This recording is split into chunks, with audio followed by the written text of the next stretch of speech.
Sufism کیا ہے، تصوف اور روحانیت کا سچ، یہ جاننا ہر سالک یا جو روحانیت کے راستے پہ چلنا چاہتا ہے، جس کو اسپریچولیٹی سمجھنے کا اور اس پہ عمل کرنے کا ذوق اور شوق ہوتا ہے، وہ سالک، وہ اس راہ کا مسافر ہمیشہ ٹرمنالوجیز کو سمجھنے کی کوشش کرتا ہے۔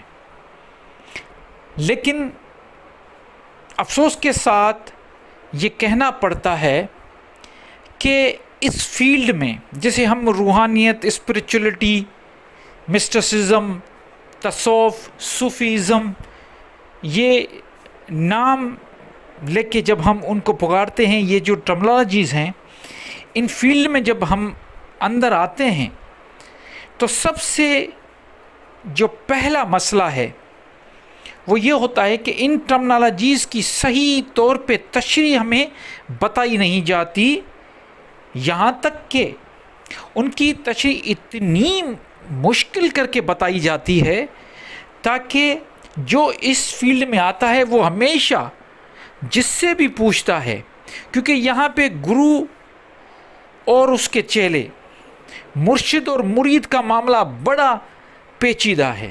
ہر کوئی اپنے آپ کو مرشد بنا کے ایک دربار، ایک دکان کھولا ہوا ہے، اور وہ جو مرشد بنا ہوا ہے وہ یہ چاہتا ہے کہ اس کے پاس جو بھی مرید آئے، جو بھی سیکھنے کو آئے، وہ ہمیشہ مرید ہی رہے، ہمیشہ وہ پھنسا رہے اس بات پہ کہ اس کو اس طریقے سے ٹرمنالوجیز بتائیں جائیں کہ وہ ایک تو وہ چیز کو سمجھے ہی نہ، دوسرا اس میں انٹر ہونے کی کوشش ہی نہ کرے، بس وہ یہ سوچ کے کہ مرشد ہمیں پار لگائے گا، مرشد ہمارے بیڑے پار کرے گا، یہ سوچتے ہوئے وہ اپنی پوری زندگی گزار دے۔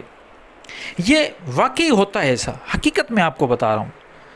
ہم نے دیکھا ہے کہ جب ایک فیلڈ میں جب لوگ جاتے ہیں تو یقین مانیں ان کو ٹرمنالوجیز کا پتہ نہیں ہوتا، یہاں تک کہ اپنے آپ سے پوچھے، روحانیت کی اصل ڈیفینیشن نہیں پتہ، صوفیزم کیا ہے، صوفی کیا ہے، تصوف کس کو کہا جاتا ہے، اسلامک تصوف کیا ہے۔ ان سب چیزوں کو جب ہم بات کرتے ہیں، بیٹھتے ہیں، تو ایسا محسوس ہوتا ہے کہ یہ ساری چیزیں اسلام سے خارج ہے۔ اچھے ہمارے علماء ان سب چیزوں کو اسلام سے خارج کر دیتے ہیں۔ اس کا سب سے بڑا ریزن یہی ہے کہ ہم نے سمجھا ہی نہیں۔ اب صوفیزم، روحانیت، تصوف، یہ ایک ہی بات ہے، کلیئر میں آپ کو بتا رہا ہوں، ایک ہی بات ہے، بس اس میں کیا ہوتا ہے کہ انسان کے باطن پہ کام کیا جاتا ہے، انسان کے باطنی وجود پہ کام کیا جاتا ہے۔ ایک تو آپ کا ظاہری وجود ہے جس پہ ہم کام کس طرح کرتے ہیں کہ بھئی اگر ہم موٹے ہو گئے ہیں، اگر ہم بیمار ہو گئے ہیں، اگر ہمارے جسم میں کوئی ایسی بیماری آ گئی تو اس کا ہم علاج کرتے ہیں۔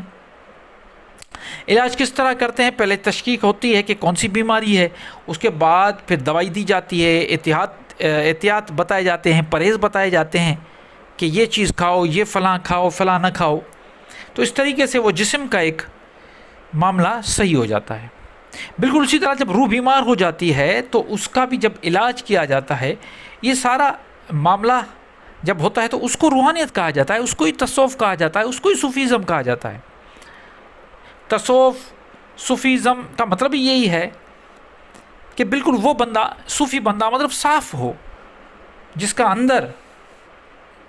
اندر میں کوئی انا، کوئی ایگو کچھ بھی نہ ہو، وہ یہ سمجھ جائے کہ میری حیثیت اس دنیا میں کیا ہے، میں یہاں پہ کیوں آیا، میرا مقصد کیا ہے، اور میرے معاملات سارے لوگوں کے ساتھ کیسے ہیں، اپنے آپ پہ اس کی آنکھ کھل جائے، وہ صوفی ہوتا ہے۔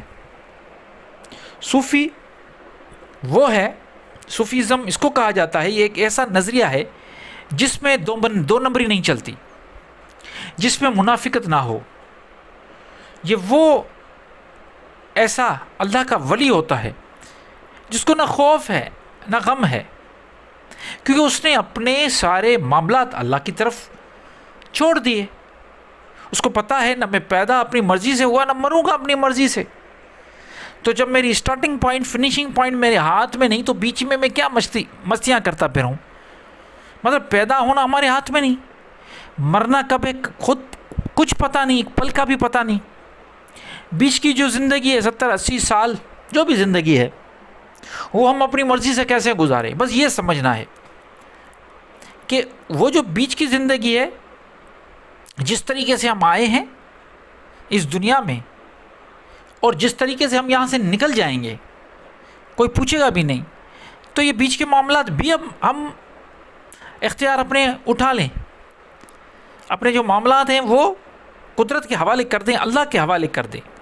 یہ اصل صوفیزم ہے، کیونکہ اس کا تعلق سیدھا آپ کے نفس کے ساتھ ہے.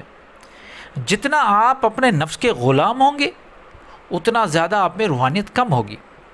روحانیت کا یہ ہرگز مطلب نہیں ہے کہ آپ تعویذ لکھ کے بیٹھ رہے ہیں، آپ میں کوئی جن آ گیا یا آپ نے جن کو کنٹرول کر لیا، آپ کے پاس موکلات آ گئے، آپ کے پاس کوئی علم لدنی آ گیا، آپ کو کشف ہو رہے ہیں، کرامات ہو رہے ہیں. نہیں، یہ سب بکواس کی چیزیں ہیں، یہ صرف بیوقوف بنانے والی چیزیں ہیں.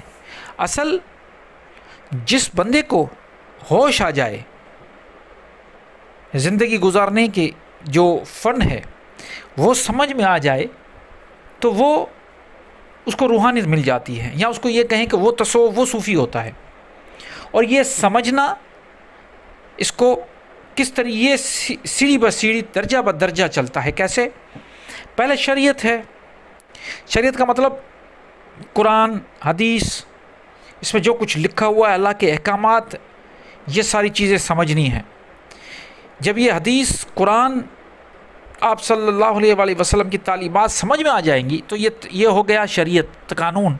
اس کے بعد طریقت، نیکسٹ سٹیپ آتا ہے طریقت. طریقت کا مطلب ہے آپ ان سب چیزوں کو کس طریقے سے اپنی زندگی میں عمل لاتے ہیں، جس میں ذکر اذکار کرنا، اللہ کی عبادت کرنا، یہ ساری چیزیں آ جاتی ہیں. اس کے بعد حقیقت ہے، پھر معرفت ہے. تو یہ درجہ بہ درجہ جب انسان ایک درجے سے دوسرے درجے پہ جاتا ہے تو یہ درجہ بہ درجہ ترقی ہوتی ہے روحانیت میں. روحانیت کی کوئی منزل نہیں ہوتی، تصوف کی کوئی منزل نہیں ہے، یہ ایک راستہ ہے، اس پہ چلنا ہے. یہ ایسا ہی چلنا ہے جیسے ایک چیز موم بتی جل رہی ہے، اس میں آگ ہے، شعلہ چل رہا ہے.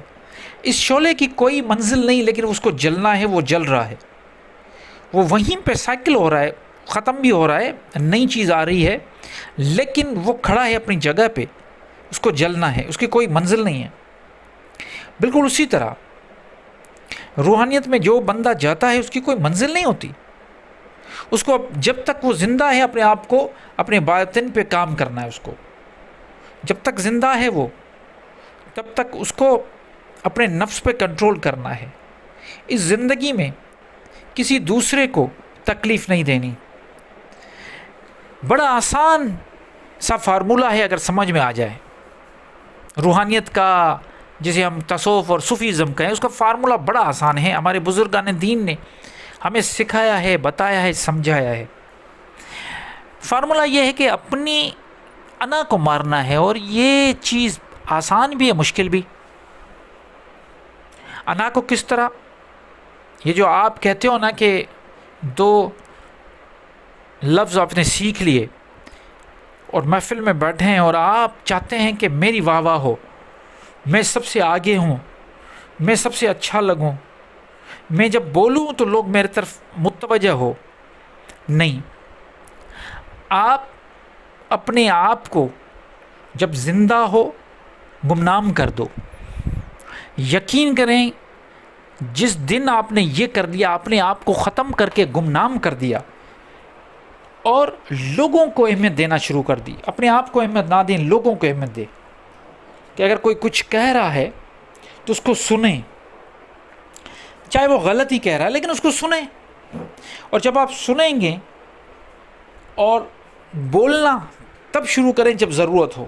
بولنا ایک ایسی چیز ہے کہ ہم تو ایسے ہی بولتے رہتے ہیں سارا دن. جب آپ کو ضرورت ہو تب بولیں. پھر آپ دیکھیں آپ کتنے اسٹرانگ ہوتے جائیں گے روحانی طور پہ. آپ کی پرسنالٹی میں آٹومیٹیکلی نکھار آئے گا. آپ خود متوجہ، آپ خود لوگوں کی جو توجہ ہے اس کی طلبگار نہیں بنیں گے، خود بخود لوگ آپ کے پیچھے آئیں گے.